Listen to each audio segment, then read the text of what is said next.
Imagine for a moment that the lingering aches in your body, maybe those unexplained fears that seem to have no logical origin, or even the really deep-seated repetitive patterns in your relationships. What if they aren't just random? What if they're actually echoes from a past you don't consciously remember? And what if unlocking those memories holds the key to profound healing and understanding in your present life? Welcome to the deep dive. This is where we take your sources and really try to unearth the most fascinating insights. Today, we're delving into a collection of observations and clinical accounts from, well, a renowned psychiatrist, Dr. Brian Weiss. His work, it really challenges conventional ideas about therapy, about consciousness, even life and death itself. So our mission today is to explore how remembering our past, both, recent and maybe ancient, can dramatically reshape our present. And what's really compelling, I think, is how his clinical experience seems to bridge these worlds, ancient wisdom and modern science. Exactly. And that intersection is really becoming more visible, isn't it? I mean, you see institutions like the National Institutes of Health funding studies into things like acupuncture, hypnosis. Even insurance companies are starting to cover alternative complementary healing techniques. It definitely signals a shift, a growing recognition maybe that technology and science alone, well, they aren't solving all our problems. There's this search for balance. And Dr. Weiss's journey, as these sources show, is wow, quite a testament to finding that balance. He started out as the traditional psychiatrist, quite skeptical, only to find himself confronting this really profound truth, that love, pure love, is somehow the fulcrum of it all. Okay, love is the fulcrum of balance. That's a big statement. But, for many people, especially those grounded in more empirical thinking, love can feel, well, abstract, subjective maybe. Our sources describe it as something absolute, unconditional, a transcendent energy, not just an emotion. So how does Dr. Weiss's actual clinical work show this? How does it demonstrate it as a tangible, universal energy, not just a nice philosophical idea? Yeah, that's a great question because it has to move beyond just sentiment, right? Through, well, countless regressions, his patients consistently describe experiencing love as this basic and pervasive energy, like the essence of being, the essence of the universe, is presented as the fundamental building block, connecting everything, unifying all things, all people. Patients actually recall it as a pulse, pure energy, with attributes like wisdom, compassion, timelessness, and crucially, gets identified as the ultimate healer. What Dr. Weiss apparently found again and again was that when patients truly feel this, when they reconnect with this absolute love during regression, they often experience this spontaneous, deep release of trauma, an accelerated healing that just goes beyond typical therapy. It becomes, a tangible force, not just an idea. You see its power in a very real way, which of course raises a big question for all of us. If love is our nature, how do we relearn to recognize it, to cultivate it and radiate it day to day? Okay, so love as this absolute energy, this ultimate healer, it's powerful. If it really is the fulcrum, then the next big question is, how do we access it? How do we reconnect with this force and these deeper truth? I understand Dr. Weiss's work leans heavily on past life regression through hypnosis. Can you maybe walk us through what that actually involves? What makes it effective for getting at these profound memories? Sure. The technique he describes is really centered on achieving deep relaxation. So picture yourself, eyes gently closed, focusing on your breathing. He found a particular mindful meditative breath technique was very effective for inducing a trance state. You consciously breathe out tension, stress, breathing calm, this sense of beautiful energy. And the interesting thing is distractions, outside noises, things like that, they aren't necessarily eliminated. Sometimes they actually help you go deeper into this altered state of consciousness. Then, through guided counting, maybe backwards from 10 to 1, you're gently guided to transcend the usual barriers, space, time. The goal isn't just remembering one thing, it's unlocking everything, every experience. Whether in this body, a past body, or even in that spiritual state between lifetimes, it's really a method to tap into those deep forgotten memories stored way down in the unconscious. Right. And we have this vivid account, Andrea's story. Even with TV cameras there, city noise coming through the window, she's guided into this deep state. And she doesn't just recall being born in this life, noticing her father's pride, but also this, well, unpleasant detail about a man in the next bed. Yeah. But then later, she remembers a past life, her older brother shot as a baby, and this profound, inexplicable grief she'd carried. It completely heals when she realizes he's returned as her current brother, John. Wow. That's just an incredible realization for her, isn't it? To connect such deep grief to another lifetime and then find resolution, it really changes how you might think about your own deep sorrows. Absolutely. And the connection between the mind and body just becomes crystal clear in these cases. Dr. Weiss's work is just full of examples of regressions leading directly to healing. physical and emotional symptoms, often when nothing else worked. And the implications for healing there are just, well, huge. Like you said, the sources are full of these examples, chronic symptoms just vanishing. What really stands out to you from these cases? And, for listeners who might be skeptical, how does Dr. Weiss, as a psychiatrist, address potential objections or purely psychological explanations? Is there a point where his work kind of confronts traditional medicine or maybe integrates with it? That's such a crucial point. Yeah. Because remember, he started from that exact place.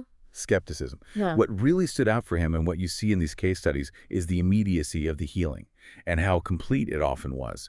For instance, Linda, this woman with debilitating neck pain for over 4 years, chronic pain, gone instantly after she recalled a past life where she was executed by guillotine. Wow. A death apparently orchestrated by her husband in that life, who turned out to be her current father. No way. Yeah.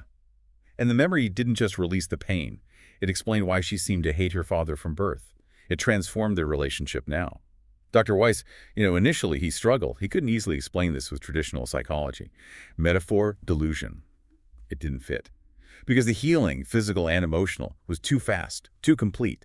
He started to see that the memory itself brought to conscious awareness was the catalyst, way beyond what suggestion or metaphor could do.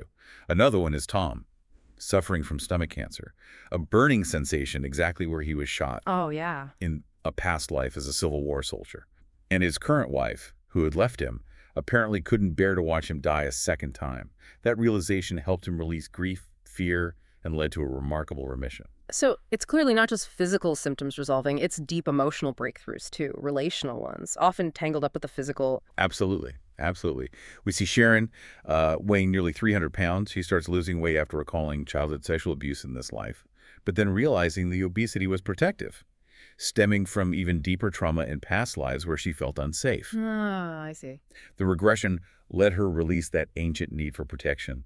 Or Jack, the pilot, overcame a severe fear of flying after remembering being a German pilot in WWI, shot down by friendly fire. Even complex things like intimacy issues. Lorraine's fear was traced back to a father's abandonment and abuse in a past Greek lifetime, and that led to forgiveness, understanding in her current relationship with her father. These cases just consistently suggest that understanding the root cause this life or a past one, that's the key to resolution, to real lasting healing. It really starts to sound like our lives aren't just, a sequence of random events then. There seems to be a much deeper sense of planning involved, or destiny maybe, in the connections we make, the challenges we face. Indeed. And what's compelling from this work is the, considerable evidence suggesting we plan major life events before birth. This includes meeting key people, reunions with soulmates, soul companions, even the places where things will happen. That feeling of deja vu, that sudden, I've been here before moment. Yeah. It could be explained as a kind of dim memory, a pre-birth preview coming true now. Weiss's cases suggest this is true for everyone, even adoptees. Their adoptive parents are chosen too, apparently, just like the biological ones, all part of a bigger plan for soul growth. There's that story about Arthur wondering if his beloved mother had reincarnated as his granddaughter. That one's quite moving. He was shown a life review, apparently, and then he asked about his granddaughter. The answer he got from the masters, these highly evolved spiritual beings that sometimes communicate through patience and regression, the answer was beautiful. They asked, did you love your mother? Yes. Do you love your granddaughter? Oh, yes, very, very much. And the masters replied, then what difference does it make?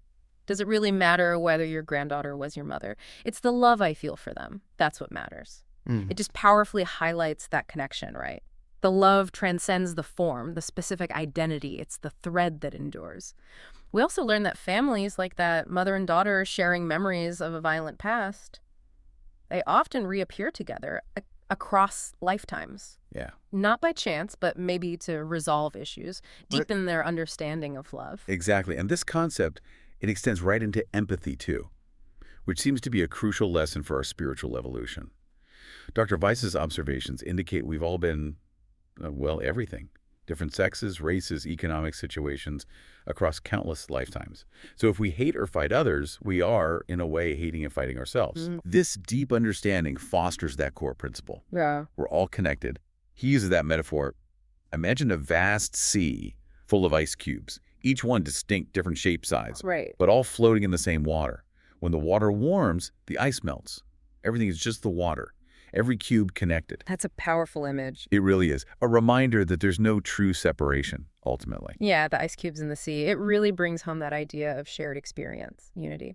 So, okay, if we're having all these experiences, learning these lessons, connecting across lifetimes, what's the ultimate point? What's the purpose behind it all? Well, primarily it seems to be about spiritual growth, an ongoing process, right? Learning traits like love, nonviolence, compassion, charity, faith, hope, forgiveness, understanding, awareness, and just as importantly, systematically unlearning the negative patterns, fear, anger, hatred, greed, pride, selfishness. Relationships are consistently shown as these living laboratories for this growth, especially the difficult ones. Right, the tough ones push us more. Exactly. They can accelerate our progress because they present the biggest challenges, the hardest lessons. And Dr. Weiss's accounts also offer a bit of a critique of some traditional therapies for often being unspiritual, meaning focusing only on symptoms and the ego, that sort of superficial, identity-driven self. Instead of the soul. Instead of the soul, yes. The deeper immortal essence where true lasting healing resides. The idea is to go beyond the ego, to live in the present, like the Vietnamese Buddhist monk Thich Nhat Hanh describes enjoying a cup of tea. Fully mindful, fully aware. If you're stuck ruminating about the past or worrying about the future, the tea will be gone before you even taste it. That's a really profound shift in perspective, moving from the ego to the soul as the focus for healing. But how do we take this individual transformation, these daily lessons, and apply it to the wider world? It feels like a big leap from personal journey to global impact. Well, the message from these experiences is surprisingly clear and quite simple, actually. Individual acts of kindness and compassion, practiced day to day. That's the fabric that can change the world. It's about teaching our children these values, respecting one another, understanding that we're all souls, all striving for peace, happiness, security. We're all rowing the same boat on this planet, right? And to avoid the storms, the ones on the horizon, we need to act as one crew, renouncing hatred, anger, fear. The ultimate goal, then, for each of us, and maybe for humanity, is to find our way home.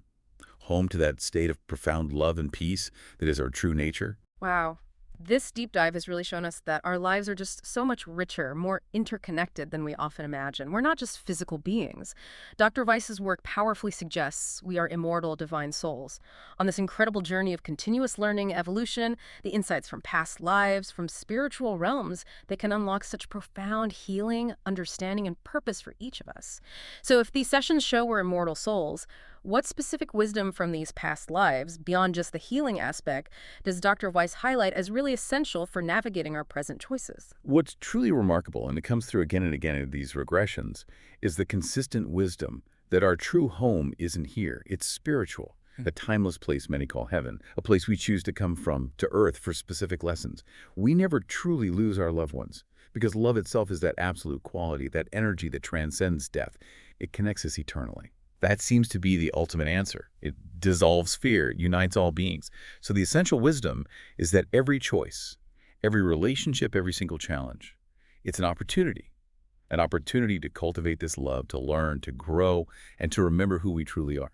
So consider this. If the past, present, and future are all happening simultaneously, as these accounts suggest, and if our choices today can literally shape our tomorrow, what choices are you making right now? Are they moving you closer to your most loving, compassionate, joyful future? What forgotten wisdom, maybe from a past you don't consciously remember yet, might be waiting just beneath the surface of your awareness, ready to transform your life today?